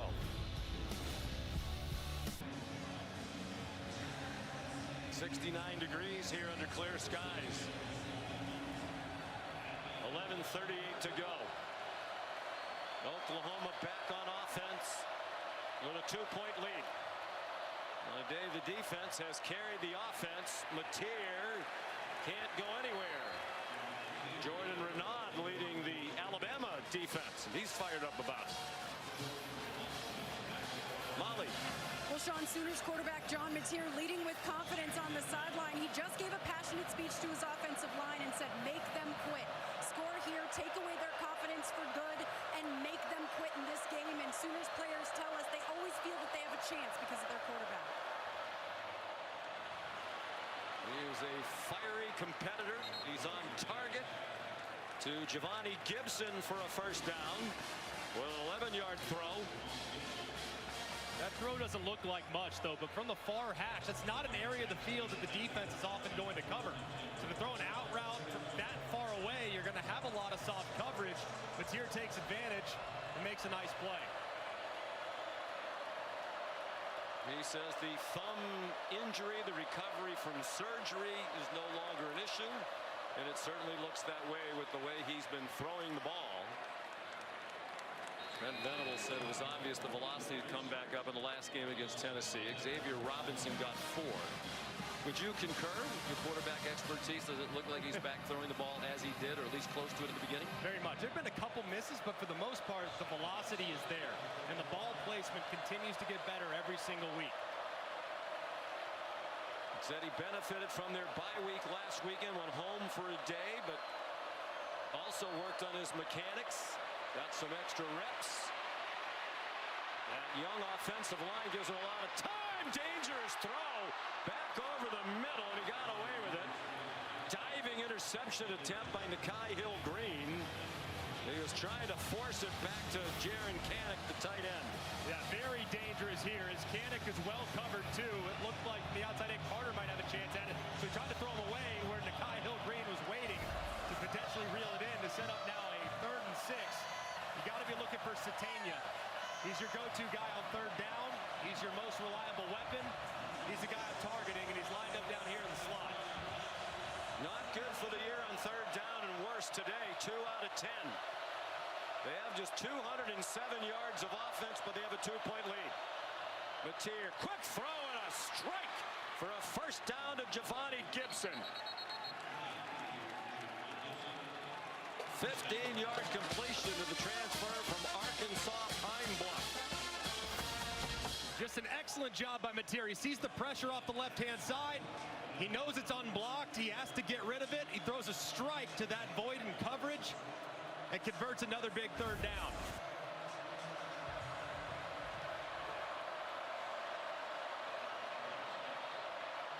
Mateer's 15 for 23 for 138. No TDs, no interceptions. He's rushed for 31 and a touchdown. Xavier Robinson. And they are right now in field goal range for Sandell.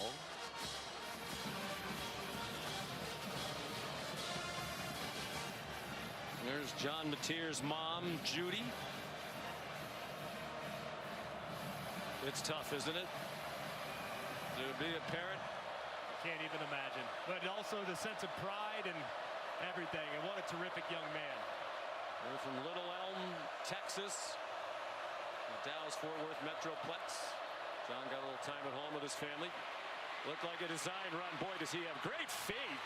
Still on display as he's down inside the 34. Great moves there. I mean, so nifty. I mean, right there inside, steps back outside, makes a miss there, cuts around Simmons, and mom's got to love the agility. Of course, gets it from her, has to, no doubt about it. Just impressive stuff.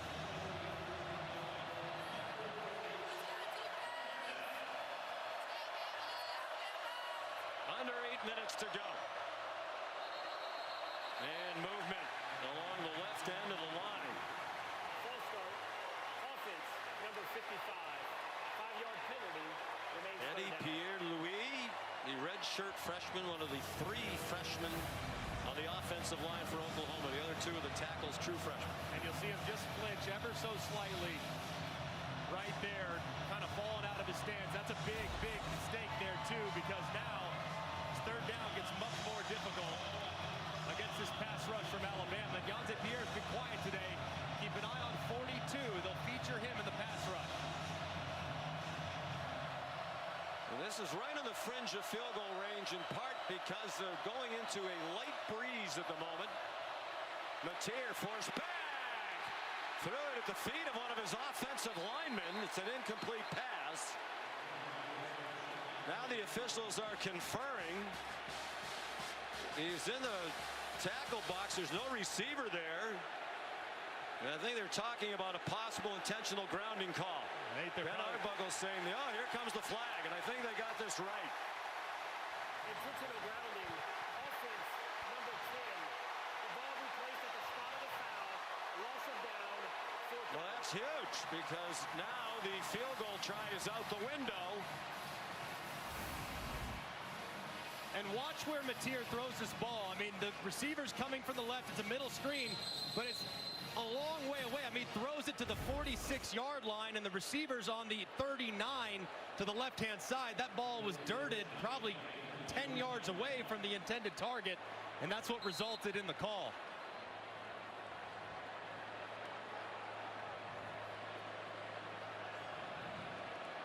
So Grayson Miller will punt from midfield on 4th and 20.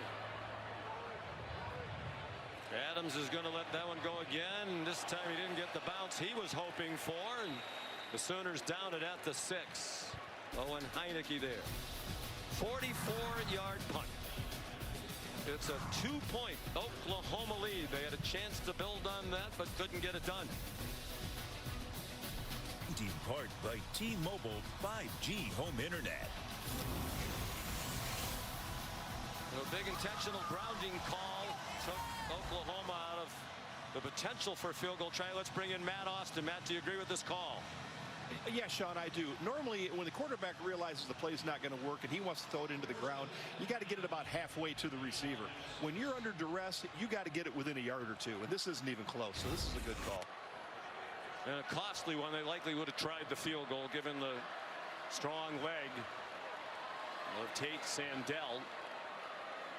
So the punt backs Alabama up to the 6-yard line. 7:14 to go. A 2-point lead for Oklahoma. Hill rumbles near the 10. Chopped down by Davon Jordan, who's become a presence here in the fourth quarter. A little slow getting up too, as he's now going to come off in favor of Jam Miller.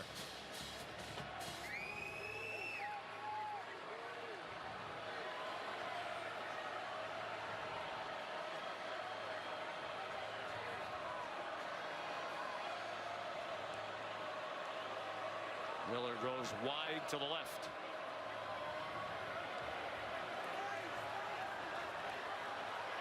Simpson has a blitz from his right. He's in trouble, trying to escape, and gets across the line of scrimmage, and that's all, with Kip Lewis in pursuit.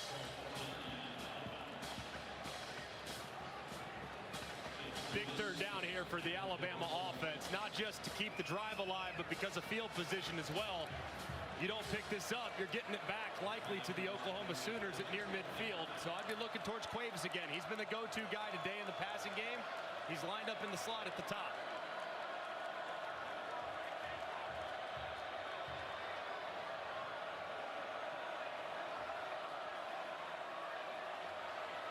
Clock under 6 minutes to go.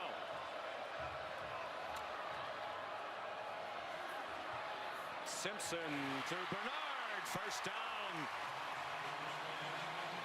Cortland Guillory, the freshman, had the coverage. 9-yard gain to the 20-yard line. Nice throw there by Ty Simpson. It's well protected up front. He gets the ball out on time, tacks the soft coverage, and picks up the conversion. 7th catch for Bernard. Simpson's over 300 yards now to 305. Plenty of running room for Jam Miller. And a 9-yard run. A stop by Owen Heineke. 5 minutes to go. Oklahoma trying to keep its college football playoff hopes alive. They would take a huge step toward the 12-team field of the win today. Home games left against Missouri and LSU.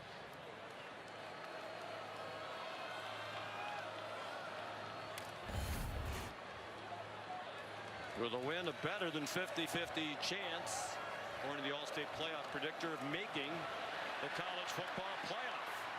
Jam Miller gets the first down. Still a long way to go.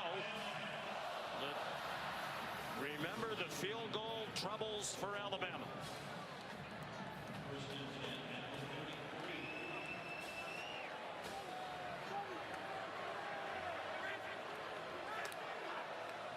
Right now, all they would need is a field goal to take the lead, and they're using a lot of time on this drive. They've had the ball for more than 3 minutes. And 3 safeties on the field for Oklahoma, really deep. You'd anticipate run from Ty Simpson in the offense.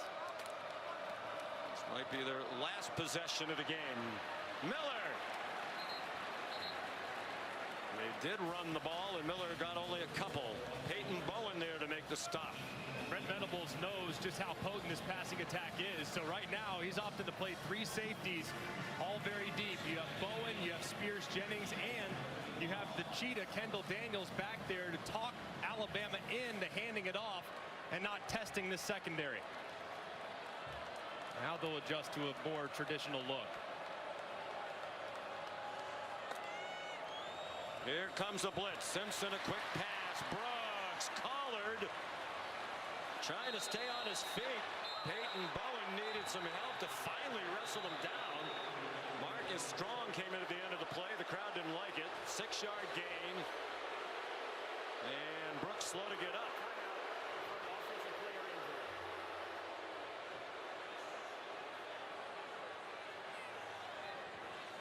And they're tending to Brooks, who's now held back to his watch. Ty Simpson certainly in the race.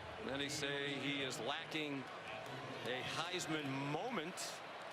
Perhaps the chance for that today. Mendoza had his last week at Penn State with the last-second comeback win on the great catch by Omar Cooper Jr. 3:01 to go. Alabama down by 2. And on 3rd down and 2, they don't get there with Daniel Hill driven back by Grayson Halt and Sammy Omosigho there as well. And an enormous 4th down play and a huge call for Ryan Grubb. Yeah, I think you got to go for it here, especially inside of a yard. The run game has struggled. It's been okay today. Looks like they're bringing in an extra offensive lineman into the ball game right now, which would indicate some type of run. And it also looks like big number 74, Caden Proctor, is going to line up as the running back. Why not? Although Hill's been effective in short yardage today, they fake it to Proctor. Lonnie Brooks around the corner for the 1st down. Didn't get it by much. Robert Spears Jennings ran him down.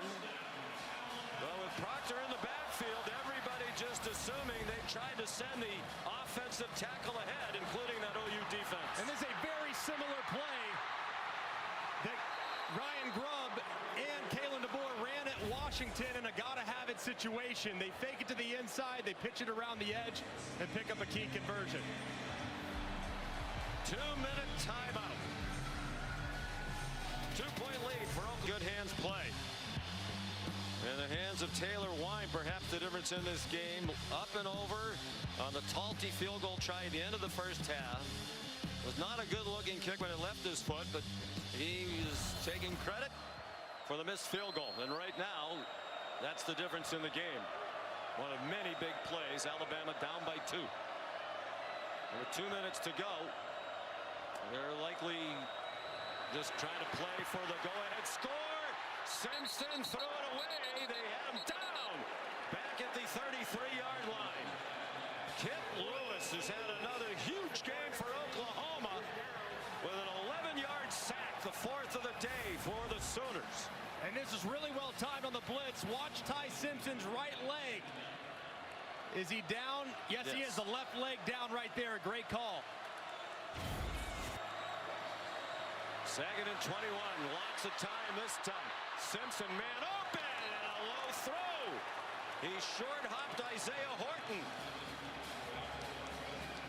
And that inconsistent accuracy on the downfield throws.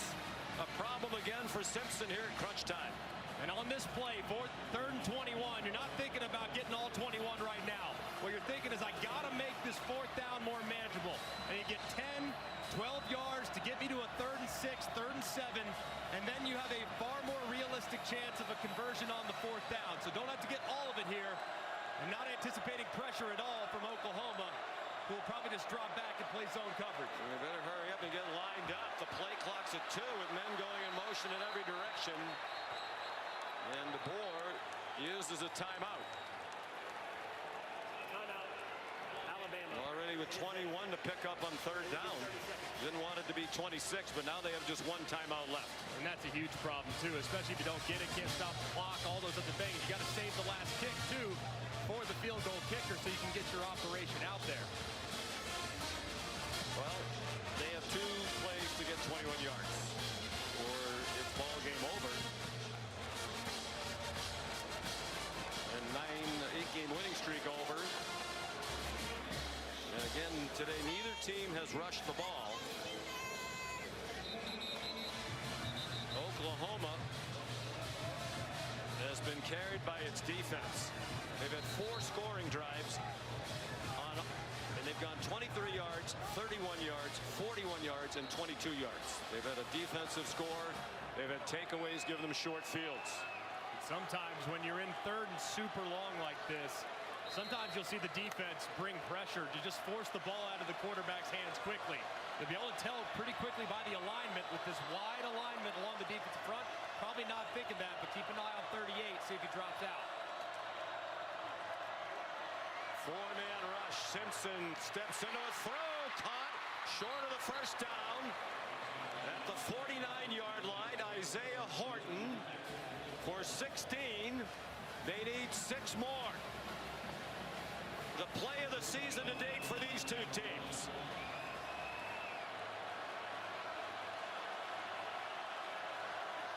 Light pressure from Oklahoma, who's walked up. Showing pressure right over the center.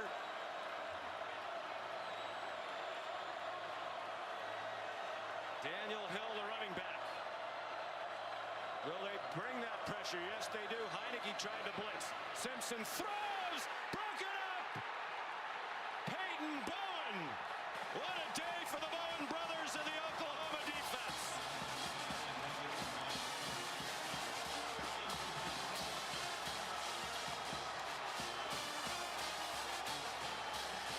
The Oklahoma Sooners are going to get a huge win. Back-to-back road wins against ranked teams. And now the path to the college football playoff runs through Norman, Oklahoma for the Sooners with 2 home games left. And just incredibly well defended. It was a good push up front, but it was really the coverage on the back end. Really didn't have much arm to get it out there wide enough to give Ryan Williams a chance. Mateer takes the knee. Alabama will use its last timeout. Timeout. Alabama. It is their third. Will be 30 seconds. Please reset the game clock for 37 seconds. Thank you. So how the tide has turned, pun intended, for Alabama and in the SEC and in the college football playoff. Both of these teams will leave here tonight at 8-2 overall.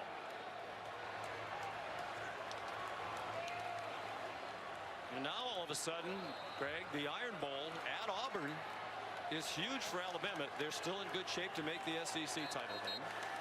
They lose that, they might not be in the title game. They might not be in the college football playoff. Yep, makes the road trip to Auburn, going on the Plains, a must-win, and just an enormous win for Brent Venables, and having to get it back against the wall. Brutal schedule all the way throughout, and his team finds a way to force those mistakes and steal one in Tuscaloosa. So A&M alone atop the standings. Who would have thought that when they were down 30-3 at the half today at home against South Carolina? And Oklahoma better than 50% chance of being in the college football playoff if they can take care of business at home against 2 talented teams in Missouri and LSU, both of whom were ranked earlier in the season. Wine is a beast. Kalen DeBoer suffers his first home loss as Alabama head coach. And the Sooner defense, one of the best in the country for sure, lived up to that and then some today. Here's Molly. John, you just took down the number 4 team in the country on their field. No doubt. How are you the tougher team out here today? We took down the number 4 team in the country, and that's what we focused on all week: physicality and the turnover margin, and we were successful in both, so that's how it happened. Yeah, speaking of the turnover margin, your defense with 17 points off of 3 turnovers. What kind of fight and toughness did you see in that group? Yeah, I mean, they give us a spark whenever we need it, and they didn't get a whole lot of turnovers at the beginning of the year, but the football guys loved them back because of how hard they play, and I love those guys. I'm so proud of them. Your defense is playing lights out. You told us your confidence has turned a corner recently. What should we expect out of this Sooners team down this final stretch of the season? Yeah, we got 2 more regular season games, and we're going to play our heart out. We know what we have in front of us, and tonight we'll celebrate this one, but we're back to work. All right, congrats on the win. Thank you so much. Sean. And Mack Rhodes, the committee.